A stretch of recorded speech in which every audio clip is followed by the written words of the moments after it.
I'm Greg Hunter. Welcome to USAWatchdog.com. With us, a man who's been on the internet since 1999. That almost sounds medieval in internet years. But that's how forward-thinking this guy is. To know, I need a website in 1999. That's one of the original people on the internet, and he's a brilliant guy. We're talking about Harvey Organ of Harvey Organ, blogspot.com. He knows all about gold and silver in the physical form and all about the London Bullion Market Association, the Comex. Harvey Organ, thank you for joining us from Toronto. Well, thanks for having me, Greg.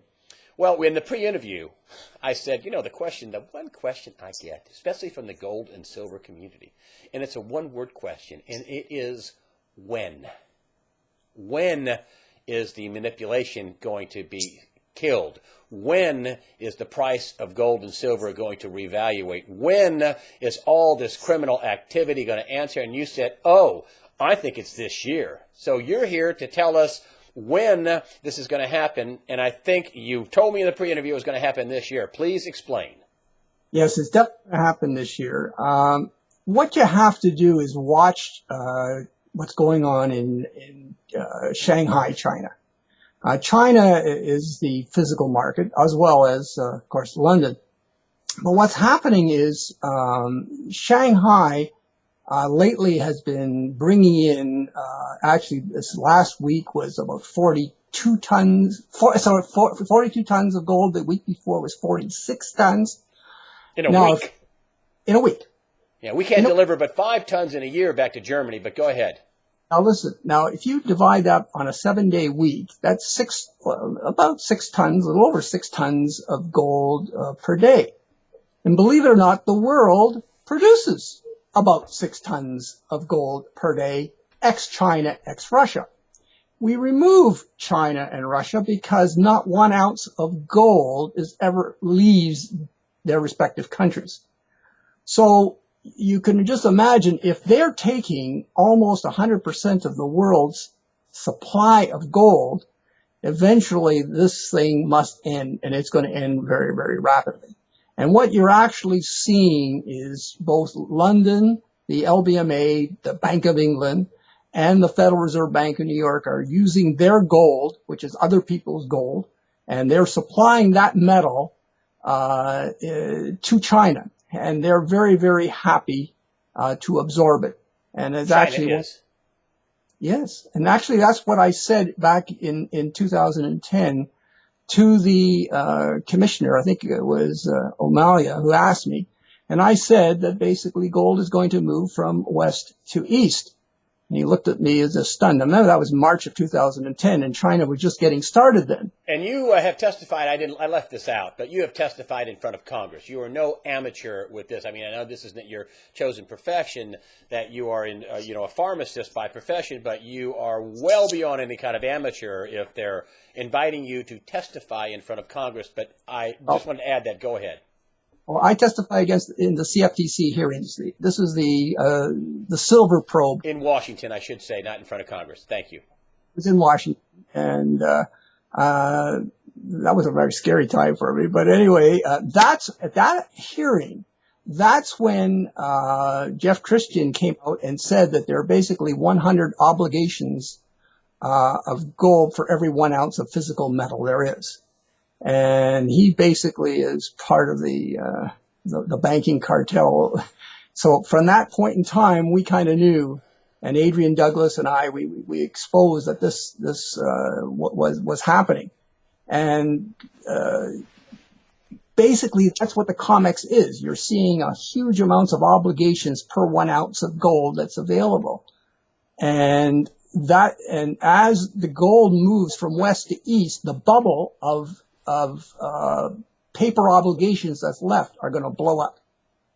And so that is basically what we're seeing in gold. So gold is a massive movement towards basically 3 countries. You're seeing China massively bringing on physical metal.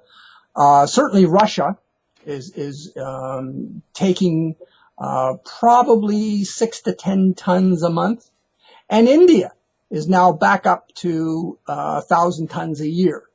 So if you figure the world produces no more than 2,200 tons of gold per year, ex-China, ex-Russia, more than 100% of that gold is going to those three countries. Tell me the U.S. is not out of gold, and we're not that stupid to be in a gold war and not holding on to our own gold.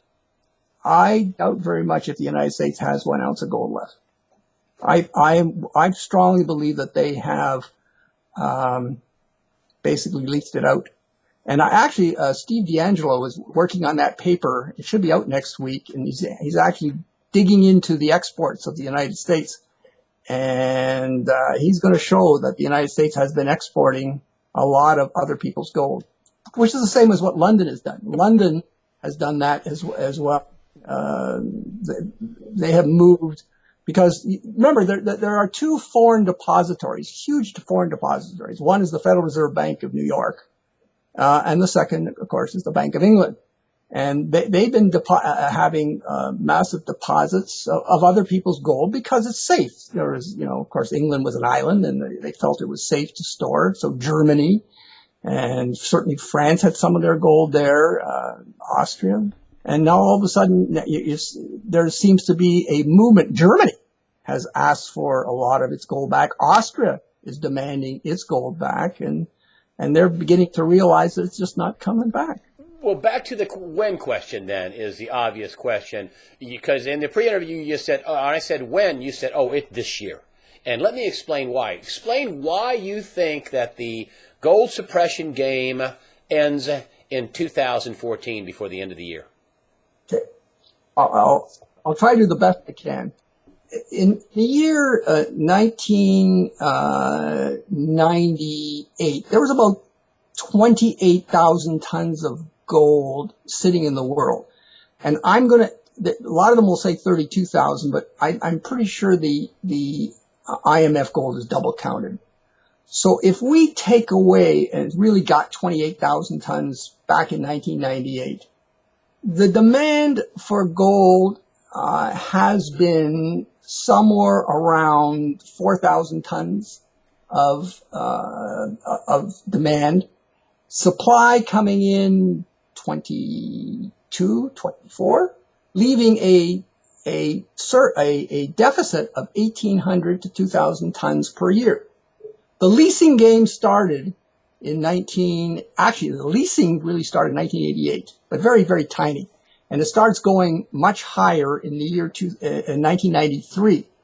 So over the last 20, 30 years, all that gold has been leased out. Gold that's been leased never comes back. The central banks never ask for that gold back. And now this is why there's huge derivatives outstanding, because there are obligations. That gold has been leased, and where is it? It's gone private. People have been wearing it. It's gone to India, to brides, jewelers, and that, although gold is still present, it's not used as silver is consumed. Gold is still present, but it has really moved to various countries, to private hands, and gold at the central area, the central banks, is gone. They are left with nothing but... You say there is no more gold in central banks in the United States, in the European Union, in the UK Central Bank. All gone, bye-bye. See ya. Poof. I would probably think that the only country that would certainly the Eastern countries would have, China would have it, Russia would have it. Maybe France has maybe 500 tons left. Germany has the 1,000 tons that it got back in 2001. That gold, and basically that's it on the Western Front. So why does it end this year? Summarize your position why the gold, and we'll get to silver, why the gold suppression game ends this year. You can look at the GOFA rates, which is London's rate, and it is minuscule. And generally, whenever you see, and that's basically gold into backwardation. Gold should never, ever, ever come close to backwardation, because gold is really money. And when you're seeing that these rates are, and it did go into backwardation in May for probably 45 days. And it's probably an indication that the central banks have run out of any metal to use. They need metal to supply in order to lease out. And this is why to rate. So when you look at the GLD and you're seeing, well, wait a minute, it's gone down to 785 and it seems to stop there. 785 tons. 785 tons. Now, it got there before. I think that what's there at the GLD is nothing but paper obligations. I don't think you're going to see it go down any further because there isn't any over at GLD. And I don't think there's any silver at SLV. I just think they're nothing but frauds.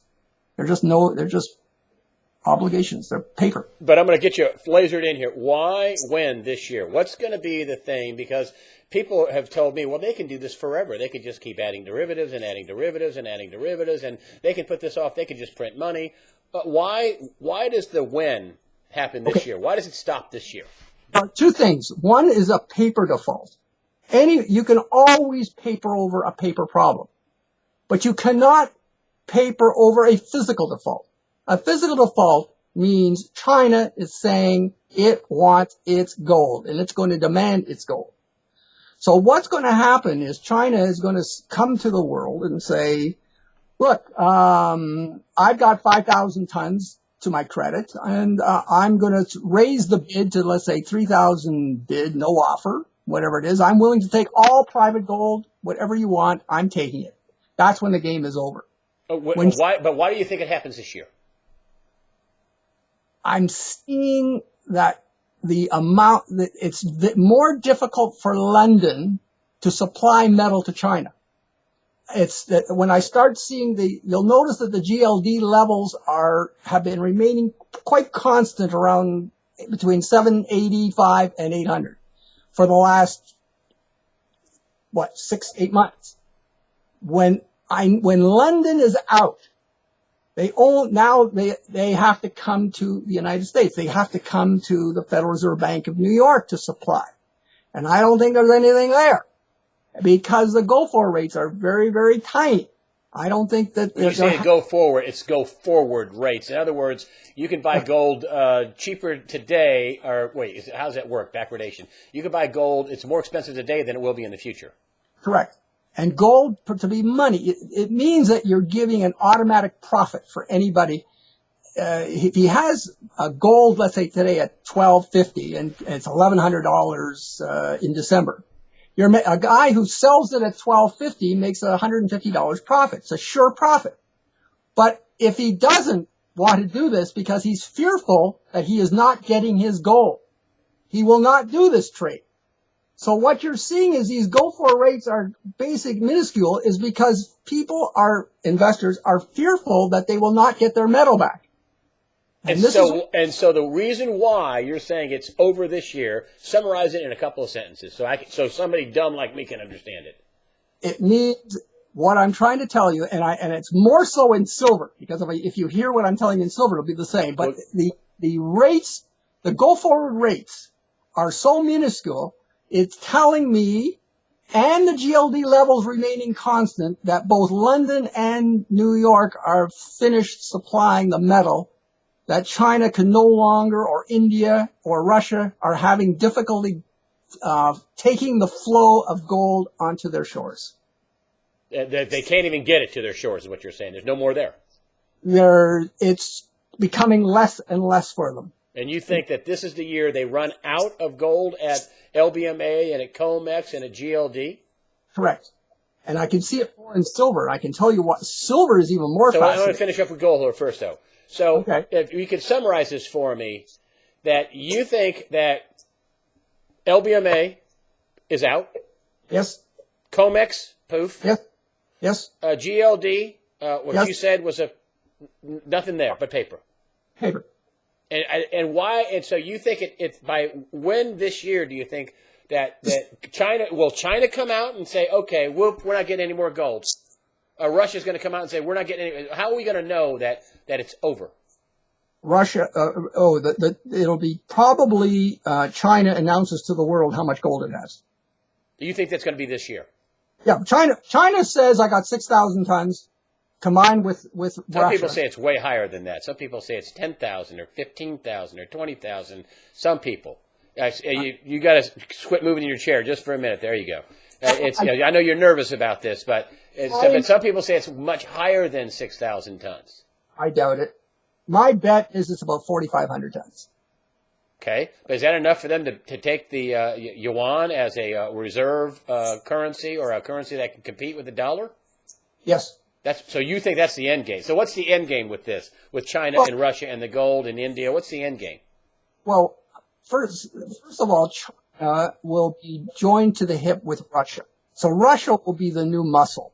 So you see that those two are joined at the hip. So whatever Russia has, it'll announce to the world what it. So I actually think that they have double what they say they have.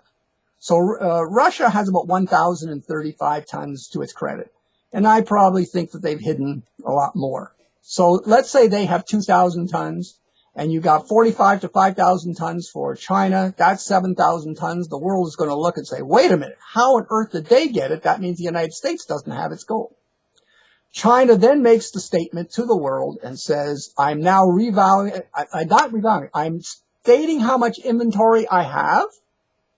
I am willing to take all private gold that the West may want to give me.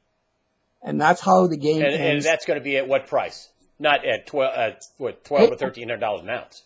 Well, probably say $3,000 to $5,000 per ounce. Whoa! So you're saying that sometime this year, we're going to see a price spike like you have never seen in gold bullion before in the history of the world. Is that what you're telling me? Yes. You will see. You'll go to sleep at night on tonight, let's say, and gold's at 12.50. You wake up the next morning and you'll say it's bidding 3,000, bid no offer, and all of a sudden it'll rise by $500 a day. That's coming in 2014. It'll come right in 2014. They're running out. They don't have it. And you can see it, and you look on the gold's sister, its weaker sister, silver. Good. Let's get to that. And I like you to see, because once you see silver, it's similar to what's going on in gold, but even better. Okay? Now, what you're also seeing, I would like all your listeners to know, is that China is going in on the 22nd of September. They're going to have a futures market similar to the Comex, but in physical metal. You settle in physical metal. So for the first time, you're going to see the pure discovery mechanism work. And it's going to be in total conflict to the crimes that are being committed on the Comex. So you're going to see two different types of markets, although they're the same. Boy, that's going to be awful hard to have China trading a actual, real, bona fide. Come get your cameras down here. You'll see the money change hands for the silver. That's what you're talking about. For sure. Then you're going to say it go at what's going to happen then? What am I going to see? The money is how much, the silver will be how much trading hands at that point? Actually, the correct answer is you'll be amazed at what you can buy per ounce of silver and per ounce of gold. It is the ultimate money, and everything will be priced according to it. So what do you think the price of silver will be in dollars? As of today, I would probably suggest $200 an ounce. $200 an ounce? Oh, you're talking about in September? No, December. I think by December this whole thing is going to collapse, and I'll tell you why. Tell me. Okay, let's get this to breathe now. Yeah. So by December, everything, gold, silver, the whole thing, poof, is gone. We're going to get a new pricing mechanism for both metals. Well, if you watch Shanghai, which was, China has been always a silver nation from way back when. That's the Opium Wars. They wanted to get paid in silver, and Great Britain wanted to pay in opium, I guess, and that was the Opium Wars, correct? Correct. And they've been always, and they used to create coinage, the junk silver, the big beautiful they used to produce in the 30s. And when Mao overran China, he had a hoard of 300 million ounces, between 300 and 600 million ounces of silver. He didn't know what to do with it, so he started. I mean, this was a Western phenomenon. He was a communist. He was really, he didn't want to show any wealth, so he started. Didn't know what to do with it. The gold was in Chongqing and shipped to Taipei, and that's where Taiwan became a gold China, basically, the little island, because China never got any of the gold from MacArthur, because Chongqing was the major source, and he couldn't get to it, and then they flew it in. And let's fast forward up to today now. Why this is going to end in December, and you were talking about the silver thing. So September 22nd, you're going to see a new exchange is it Shanghai, China? In gold. In gold. And then what about silver? So you're saying the whole silver thing, you say it's worse for silver.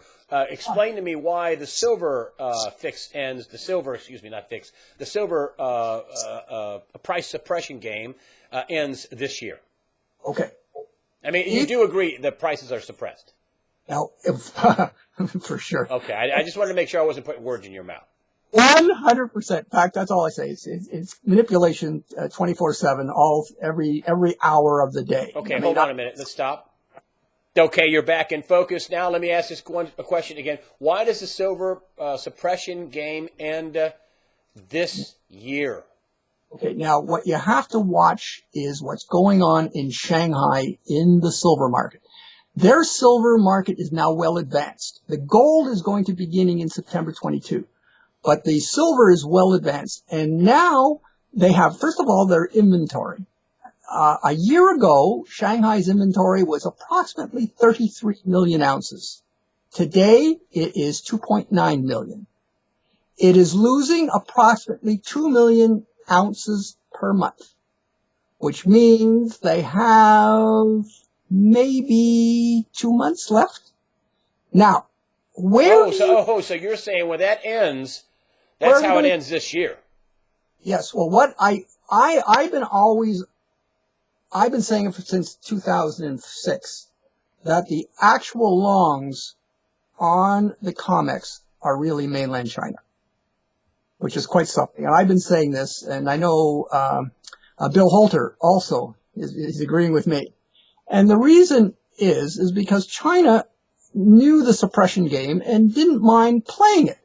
They said that probably the United States went to China and said, listen, you've got a hoard of 300 to 600 million ounces. How about lending it to us for 10 years? And China said, great. It became a favored nation. Its economy grew. It took in a huge number of U.S. dollars. Now, that was probably, now, in 1990, the U.S. had about 2 billion ounces above ground silver.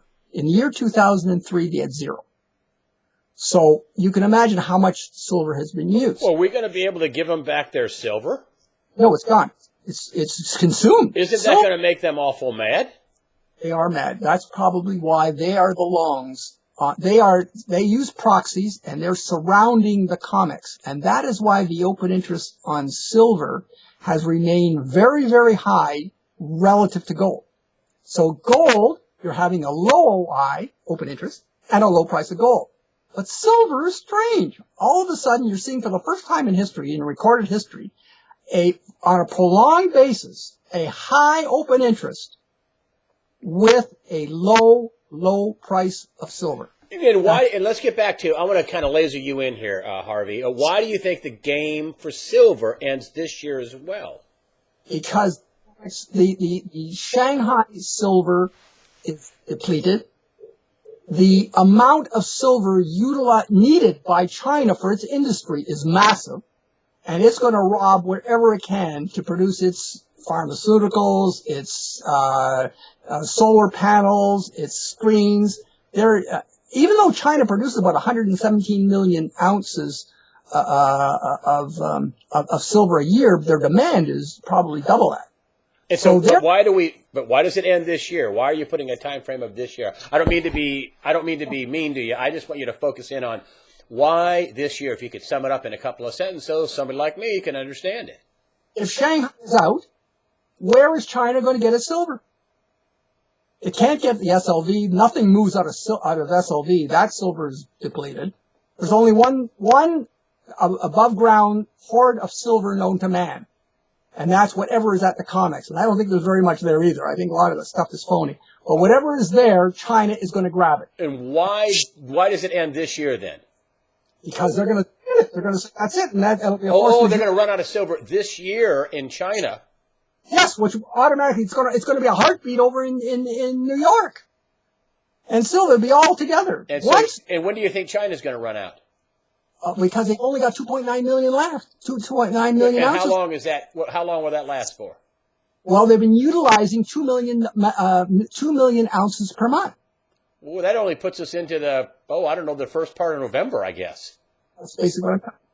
And you think it'll be over because of that? When that happens, when they're out in 2.9 million, 2 million a month, 9 million, middle of November, roughly, you think that's when they go to Comex and say, hey, you know those longs?